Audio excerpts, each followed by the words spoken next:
chaque année, la grande majorité des éditeurs animés et mangas, même les plus confidentiels, prennent la route de Villepinte pour présenter leurs nouveautés. Pour les plus occupés, il s'agit aussi d'organiser la rencontre de leurs invités avec le public. Certains signes ne trompent pas.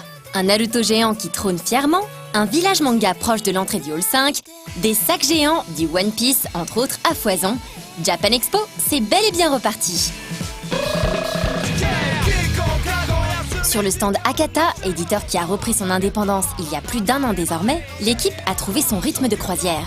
L'éditeur revenait cette année avec un catalogue plus fourni, toujours mené par Dominique Verret, qui plus que jamais n'a pas sa langue dans sa poche. On a quitté Delcourt, ça a été un démarrage difficile parce qu'il y a 2 postes qu'on ne contrôlait pas, qu'on ne faisait pas chez Delcourt. La partie fabrication, donc imprimerie, suivi, planification, relations imprimeurs. Donc négociation, tout ça, il a fallu l'apprendre avec quelques bévues. Et puis aussi les relations avec un diffuseur-distributeur comme Interforum, qui est une machine comme une horloge suisse. Donc il y a eu ces 2 postes qui ont été très pénibles pour nous. Donc après, on va dire quelques petits cassages de gueule mémorables. On s'est redressé et puis on commence à affiner ce travail. Donc ça va aller quoi. Puis on est des durs à cuire, nous. On se laisse pas abattre par les événements. Le profil éditorial de l'éditeur commence à se dessiner avec un label What the Fuck qui publie des ovnis improbables tels que Ladyboy vs Yakuza ou une collection shoujo rafraîchissante avec Orange et Double Jeu.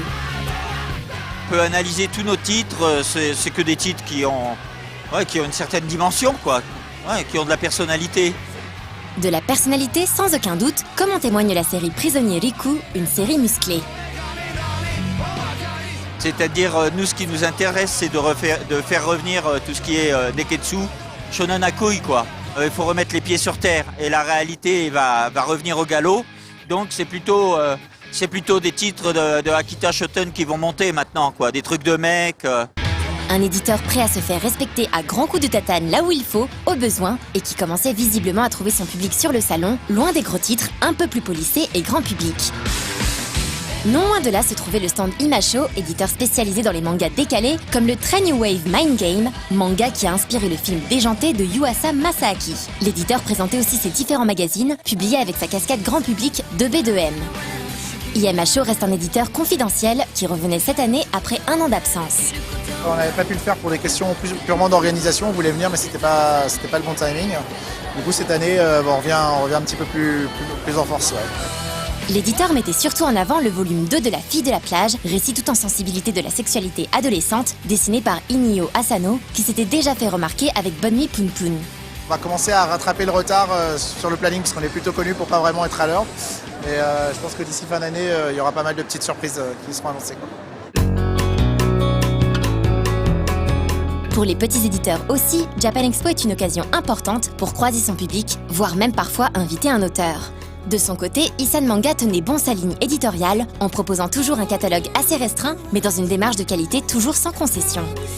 D'autres éditeurs ne lésinent pas sur les moyens pour avoir un stand très visible sur le salon. C'est le cas de Kiun, toujours fidèle à son emplacement près de l'entrée du Hall 5. Après Dragon Quest l'an dernier, le stand arborait pour l'édition 2015 les couleurs d'un autre pionnier du JRPG, Final Fantasy. Nous venons de sortir le premier tome de la série Final Fantasy, le guerrier à l'épée de glace. Voilà, un préquel au jeu de la saga du même nom. Kiun, désormais bien établi, entame sa 2e décennie sereinement avec un catalogue varié proposant aussi bien des titres tirés de licences très connues que des titres plus sensibles ou qui parleront à un peu moins de monde. On a aussi en avant-première sur le stand le premier tome de Last Hero Inuyashiki, qui est la prochaine petite perle de l'auteur de Gantz, dont on attend beaucoup. Donc pour tous les amateurs de science-fiction et notamment de cet auteur qui est très particulier, qui fait un travail vraiment minutieux et assez original sur ses titres, je conseille fortement, c'est vraiment, ça s'annonce très très bien. De plus, l'éditeur avait préparé quelques goodies pour ses lecteurs, ses traditionnels sacs géants, tout en annonçant le retour très attendu de sa série The Arm Peddler. Celle-ci, commencée en 2010, aura fait attendre ses lecteurs pendant plus de 2 ans pour un nouveau volume. La sortie de celui-ci est désormais fixée à début septembre. Non loin de l'entrée, de l'autre côté de l'allée principale, on pouvait difficilement passer à côté du stand Komiku, un autre jeune éditeur qui étoffe son catalogue d'année en année, avec des titres comme Malicious Code, Minuscule ou Rising Sun. Celui-ci s'est fait remarquer récemment en dénichant The Ancient Magus Bride, qui en seulement 3 volumes pour l'instant au Japon, connaît un très beau succès auprès du public et de la critique. Son auteur, Yamazaki Kore, était présente sur le stand de l'éditeur à la rencontre de son public français. はい、ファンタジーが大好きで、いろいろ調べたり書いたりしているうちにいつの間にか仕事になってしまった山崎コレと申します。インターネットにある、漫画やイラストの投稿サイトのピクシブという、ホームページがありまして、そちらで自分の作品を投稿していたら、漫画の編集さんが、声をかけてくださって、うちで連載しないかと言ってくださったので、そこで仕事になりました。